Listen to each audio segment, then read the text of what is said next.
On another matter, after much hard work, research, deliberation from both sides of the aisle, we're closer to having an opportunity to pass the first funding bill of the appropriations season, the Energy Security and Water Infrastructure Funding Bill. I know members have some differences of opinion about an amendment authored by Senator Cotton, but this is how the legislative process is supposed to work. Senator Cotton's amendment, which would prevent future funds from being used to purchase heavy water from Iran, is germane to this funding bill, and it deserves a vote. So we're going to have that vote today, allowing senators from both sides to have their say on this issue and allowing us to move forward on this important measure. The Energy Security and Water Infrastructure Funding Bill will positively impact every state in America. We know it includes important measures to support energy research and innovation, to promote public safety, to maintain waterways infrastructure, and to promote nuclear security. So let's work to advance this bill and keep the appropriations process moving forward in a responsible manner. And on yet another matter, yesterday the Senate passed the American Manufacturing Competitiveness Act, a bipartisan bill that, as my friend the chairman of the Finance Committee observed, shows our commitment to helping our economy with more jobs, bigger paychecks, and a stronger American manufacturing base. And later today, the President will sign into law the Defend Trade Secrets Act, another Senate-passed bill that promotes our economy and helps create and retain American jobs. Both of these bills are the result of the work of two dedicated committee chairmen, Senator Hatch and Senator Grassley. They're also the result of a Senate that's back to work for the American people. I want to thank the Finance and Judiciary Committee chairmen for their efforts to advance these bills, just as I want to thank Senators Burr, Portman, Toomey, and Flake for their diligent work to help support American businesses and the economy through their efforts to pass the American Manufacturing Competitiveness Act. And now on one final matter, President Obama recently bragged to the New York Times Magazine about his performance on the economy. He boasted about his economic legacy and actually claimed that by his estimation, the administration managed the economic recovery better than any peer economy facing a financial crisis, quote, now listen to this, on earth in modern history, end quote. Wow, that's a quote to remember. The same day this story hit, the Bureau of Economic Analysis released its first quarter report showing 0.5 economic growth. It's the latest reminder of the actual economy that Americans are forced to confront day in and day out.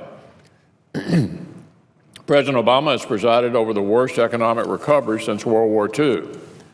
Growth is anemic, wages are stagnant for too many, poverty is up for too many, jobs are scarce for too many, and Americans are losing faith in the future. And somehow President Obama doesn't seem to think any of this is his problem, or a problem at all. The issue isn't his policies or his refusal to work across the aisle on solutions. No, to him it's just a messaging problem.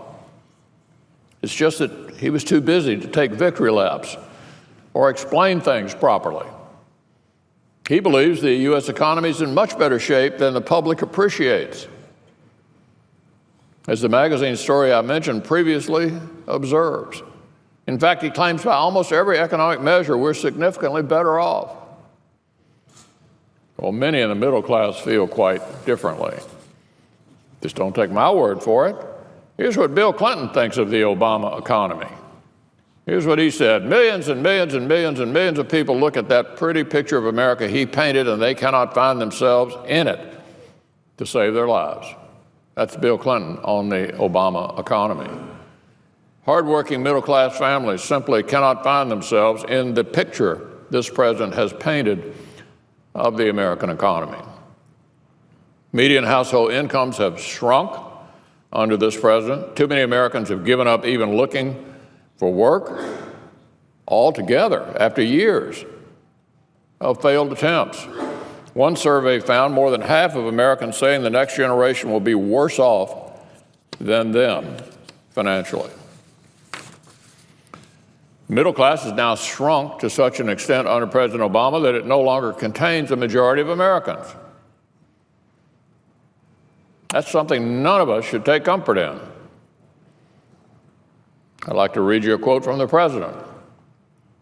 I'm not sure he intended it, but President Obama said something a few months ago that seemed to sum up his economic legacy. Here's what he said.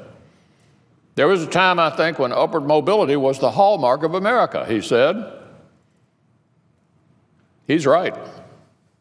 There was a time. There can be a time again.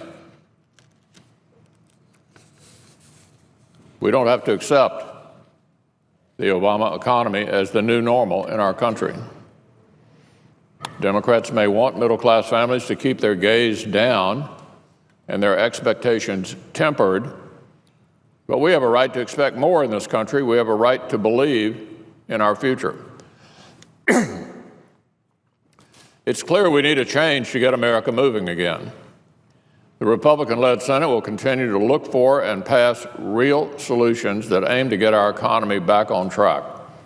Solutions to help foster economic growth, solutions to help create jobs and strengthen our workforce, solutions to help America prosper once more. If President Obama wants to actually build an economic legacy for himself, not just try to spin Americans on one, then I invite him to finally join us. My Republican colleagues will have more to say on the economy this afternoon. I want to thank my colleague, Senator Sullivan, who's been outspoken on this important matter. I also want to thank Senator Coates for his work to strengthen our economic policies as chairman of the Joint Economic Committee, as well as a member of the Finance Committee. These senators know the costly toll the Obama economy has had on people in their home states, and they're working to address it.